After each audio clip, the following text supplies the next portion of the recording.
2006 के Mumbai train blast मामले में फांसी और उम्र कैद की सजा पाए सभी 12 अभियुक्तों को बरी कर दिया गया है।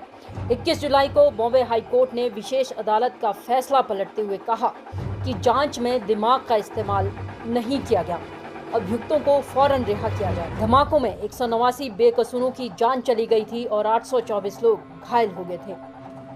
बॉम्बे हाई कोर्ट ने फांसी उम्र कैद पाए लोगों को बरी क्यों किया, पुलिस की किस कहानी पर इन्हें निचली अदालत में सजा मिली थी और कैसे हुए थे 2006 के मुंबई ट्रेन धमाके, इन सभी सवालों का जवाब जानेंगे आज के एक्सप्लेनर में, जो कि दैनिक भास्कर से हमने लिया है। पहला सवाल, बॉम्बे हाई कोर्ट ने ब्लास्ट में फांसी उम्र कैद पाए लोगों को किस आधार पर रिहा किया? तो इसका जवाब है सितंबर 2015 में स्पेशल कोर्ट ने 2006 में मुंबई ब्लास्ट में 12 लोगों को दोषी ठहराया। इनमें से 5 को मौत की सजा सुनाई गई और 7 को उम्र कैद। सीआरपीसी की धारा 366 के तहत अगर निचली अदालत मौत की सजा सुनाती है तो इसे हाई कोर्ट से कंफर्म करना होता है। अक्टूबर 2015 में महाराष्ट्र सरकार ने मौत की सजा कंफर्म कराने बॉम्बे हाई कोर्ट पहुंची। इसी दौरान अभियुक्तों ने भी बॉम्बे हाई कोर्ट में सजा के खिलाफ अपील दायर की और बॉम्बे हाई कोर्ट ने केस पर सुनवाई का फैसला किया।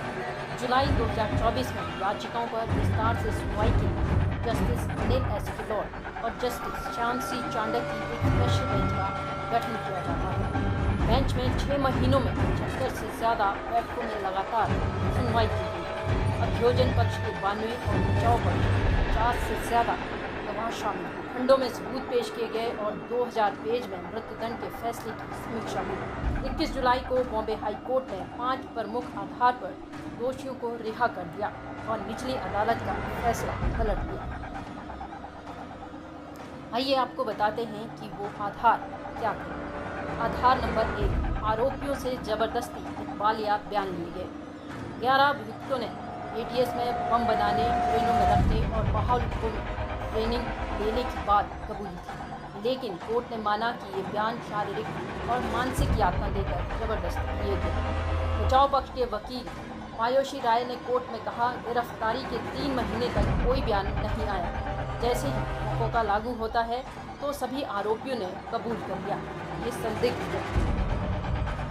दरअसल मौका महाराष्ट्र का एक विशेष कानून है जिसे संगठित अपराध रोकने के लिए लाया गया था। इसके तहत इकबालिया बयान तभी मान्य होते हैं जब वे अपनी मर्जी से दिए गए और मैजिस्ट्रेट के सामने दर्ज हो। आधार नंबर 2, गवाह संदिग्ध है, भरोसा नहीं किया जा सकता।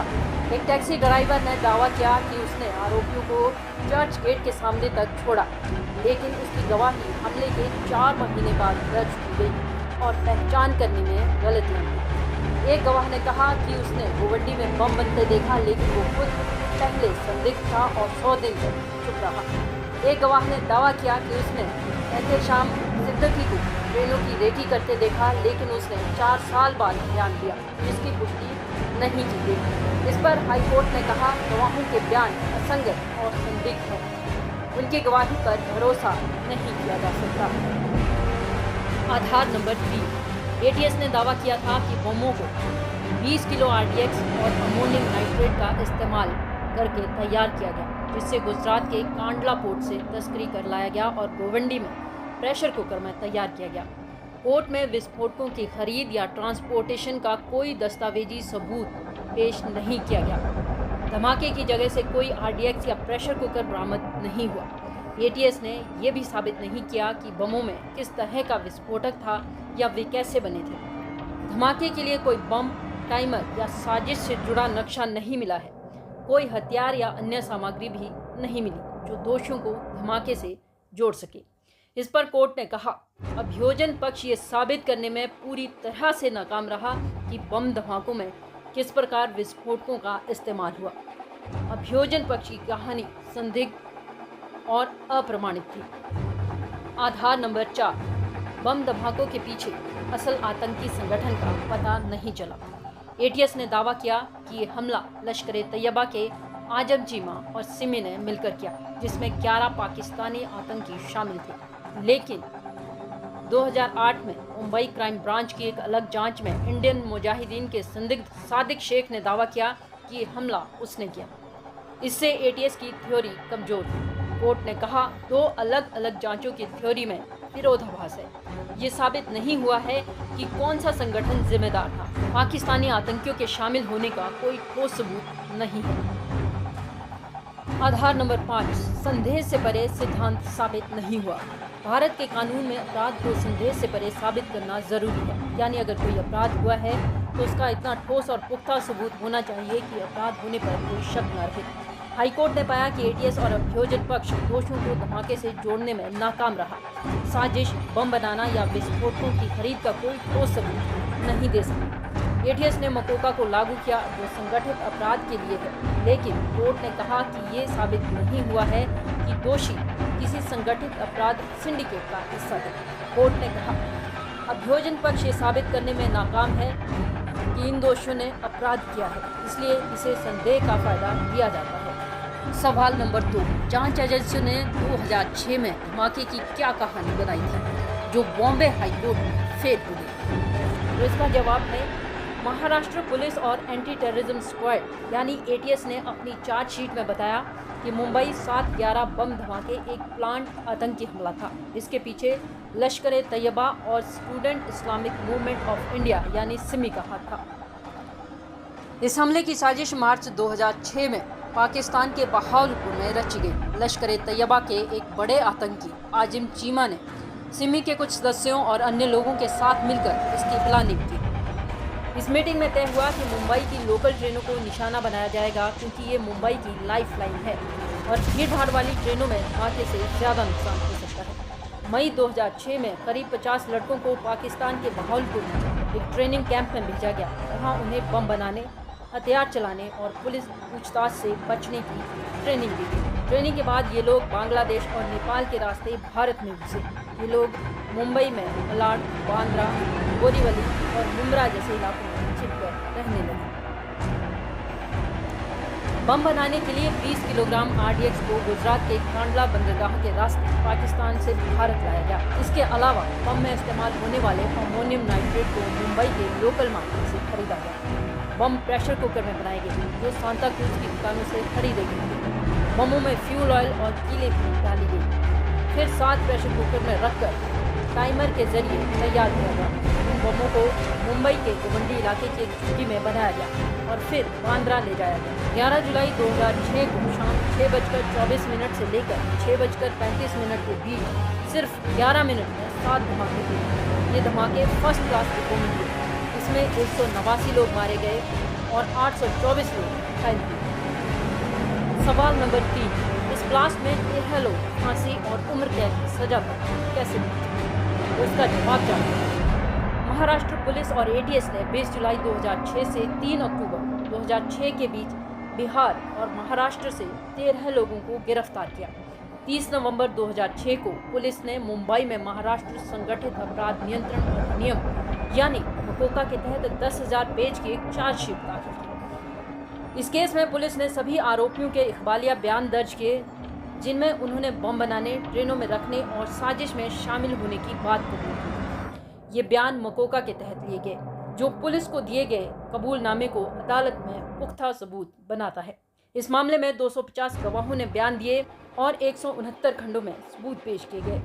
इनमें आरोपियों को चर्च गेट स्टेशन तक छोड़ने वाले टैक्सी ड्राइवर, बम बनाने के गवाह और संदिग्ध गवाह शामिल थे। इन गवाहों से पुलिस ने आरोपियों को टेस्ट आइडेंटिफिकेशन ट्रेड यानी टिप्पी करवाया। पुलिस ने सबूतों के आधार पर दावा किया कि ये आरोपी पाकिस्तान के संगठन और सिमी ग्रुप से जुड़े हैं। इन आरोपियों ने 20 किलोग्राम RDX भारत मंगवाया, बम बनाए और धमाके किए। ये मुकदमा करीब 8 साल तक चला। 11 सितंबर 2015 को स्पेशल कोर्ट ने 13 में से 12 आरोपियों को दोषी ठहराया। गैर कानूनी गतिविधियां रोकथाम अधिनियम UAPA, विस्फोटक पदार्थ अधिनियम 1908 मकोका, IPC और रेलवे अधिनियम 1989 के तहत आतंक फैलाने, संगठित अपराध, आपराधिक षड्यंत्र और हत्या के आरोपों पर 5 आरोपियों को मौत की सजा सुनाई गई, जबकि 7 आरोपियों को उम्र कैद हुई। एक आरोपी को सबूतों की कमी की वजह से रिहा कर दिया गया। सवाल नंबर 4, बॉम्बे हाई कोर्ट को स्पेशल कोर्ट का फैसला पलटने में 10 साल क्यों लग गए? तो इसका जवाब है 2006 में ब्लास्ट होने के 8 साल तक केस निचली अदालत में चला। 2015 में फांसी और उम्र कैद की सजा सुनाई गई, लेकिन दोषियों ने इस फैसले को बॉम्बे हाई कोर्ट में चैलेंज किया। अदालत ने कहा कि इस मामले में विस्तृत दलीलें और रिकॉर्ड की समीक्षा की जाएगी। इस दौरान 2021 में कोविड की वजह से एक दोषी की मौत हो गई।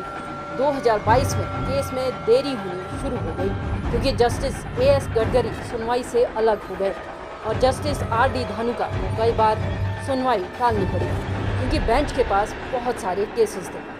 6 सितंबर 2023 को जस्टिस नितिन सांबरे की बेंच ने बम ब्लास्ट केस में ढिलाई की वजह से राज्य सरकार की खिंचाई कर दी। इस समय तक राज्य सरकार ने एक स्पेशल पब्लिक प्रोसिक्यूटर की नियुक्ति तक नहीं की थी। 2023 से 24 तक हाई कोर्ट में मामला लंबित रहा, सुनवाई टुकड़ों में होती रही। जुलाई 2024 में जस्टिस किल्लोर और जस्टिस चांडक ने लगातार सुनवाई शुरू की और 21 जुलाई 2025 को अपना फैसला सुनाया। अब है क्वेश्चन नंबर 5 की बारी और आखिरी सवाल। तो क्या इन 12 अभियुक्तों को अब कभी सजा नहीं मिलेगी? तो इसका जवाब है ATS के पूर्व चीफ KP रघुवंशी ने बॉम्बे हाई कोर्ट के फैसले को सुप्रीम कोर्ट में चुनौती देने की बात की है। 2006 में इस बम ब्लास्ट की जांच रघुवंशी ने भी की थी। रघुवंशी ने कहा, मेरा मानना है कि हमने एक बहुत ही मजबूत मामला बनाया था जिसके आधार पर निचली अदालत ने अभियुक्तों को दोषी ठहराया था। अब ATS के फैसले की जांच की जाएगी और सरकारी वकीलों के साथ मिलकर अपील की जाएगी। मेरी राय में उन्हें हाईकोर्ट के फैसले के खिलाफ अपील जरूर करनी चाहिए। रघुवंशी ने आगे कहा, हमें पूरा यकीन है कि हमने जांच की है और सारे सबूत इकट्ठा किए हैं। ये वजह है कि निचली अदालत ने पहले भी आरोपियों को दोषी ठहराया था। मैं ATS से 10 साल रिटायर हूँ। इसी कड़ी में सुप्रीम कोर्ट के वकील आशीष पांडे बताते हैं, बॉम्बे हाई कोर्ट के फैसले को सुप्रीम कोर्ट में चुनौती दी जा सकती है।